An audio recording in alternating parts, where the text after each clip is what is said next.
ఇరాన్లో. అప్పుడు నిలబడ్డారు. 8 ఏళ్ల యుద్ధం జరిగింది. అలాగే యుద్ధాలు అలవాటు ఉన్నాయి, ప్రజలు కూడా గట్టిగా ఉంటారు. సో రెండోది వాళ్ళకి బలిదానం కాన్సెప్ట్ ఉంది. ఒకరు చనిపోతే ఆ ప్లేస్లోకి నలుగురు రావడానికి రెడీగా ఉంటారు, బలిదానం ఇవ్వడానికి రెడీగా ఉంటారు. అమెరికా సైనికులకి అవేం లేవు. వాళ్ళకి యుద్ధం అంటే ఒక వీడియో గేమ్ లాంటిది. వాళ్ళు ఎక్కడో స్కైలో కూర్చొని ఎక్కడో కూర్చొని బటన్లు నొక్కి యుద్ధం చేద్దాం అనుకుంటారు. ముఖాముఖి పోయి యుద్ధంలో చేస్తే వాళ్ళు 4 రోజులు ఉండలేరు అక్కడ. సో రెండోది అక్కడ వాటరు, అక్కడ ఉన్న పరిస్థితుల్ని వాళ్ళు తట్టుకోవడం కూడా కష్టం. సో అటువంటి నేపథ్యంలో ట్రంప్ ఆలోచన ఏంటంటే ఇవన్నీ ఎందుకు, ఒక న్యూక్లియర్ బాంబు పడేస్తే పోతుంది. ఎందుకంటే ఇజ్రాయెల్ దగ్గర న్యూక్లియర్ బాంబు ఉంది, అమెరికా దగ్గర ఉంది. 2 న్యూక్లియర్ బాంబులు ఉన్న దేశాల్ని ఇరాన్ ఈ స్థాయిలో ఫైట్ చేస్తుందంటే వాళ్ళ అహంకారం దెబ్బతింటది కదా. వీడేంట్రా ఇది చేస్తే ఒకటేస్తే పోతున్నా.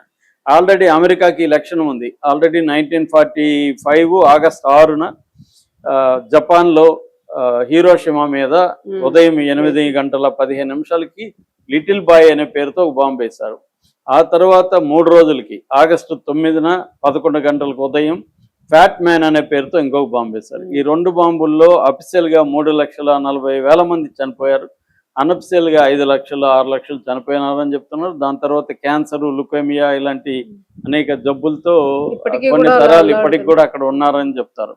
ఆ స్థాయిలో అప్పటి నుంచి ఇప్పటి వరకు ఏ దేశం ఇంకొక దేశం మీద న్యూక్లియర్ వెపన్ ఫస్ట్ వేసింది, లాస్ట్ వేసింది అమెరికానే.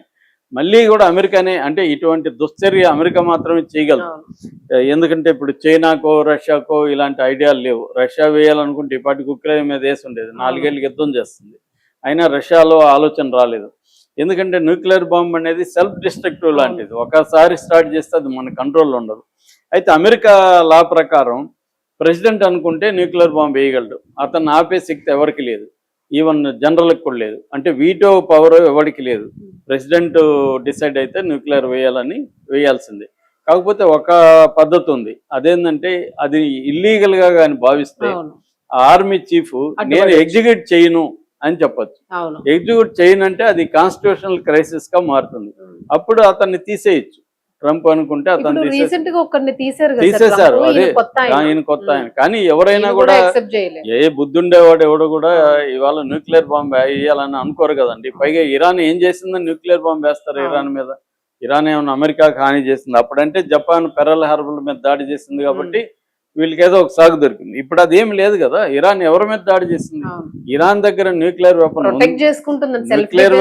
ఉండబోతుందని, అది ప్రయోగించబోతుందని చెప్తున్నారు. ఆల్రెడీ న్యూక్లియర్ వెపన్ ఉన్న 2 దేశాలు. ఇది విచిత్రం అన్నమాట.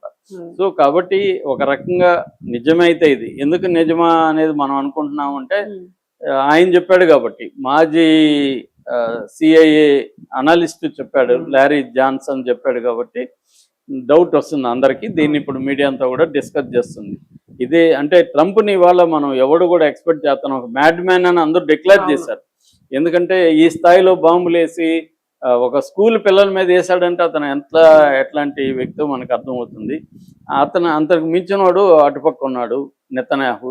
అతను 75,000 మందిని చంపి అందులో 25,000 మంది పిల్లల్ని చంపిన వ్యక్తి అక్కడ.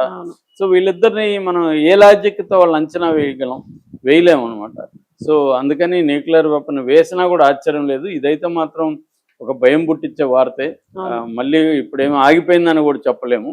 ఇది ఆల్రెడీ ఒకసారి మైండ్ లోకి వస్తే అది మళ్ళీ జరగదని కూడా చెప్పలేము.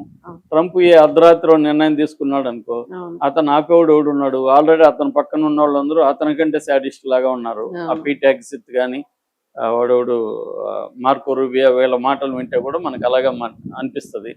కాబట్టి వేసినా కూడా వేయచ్చు.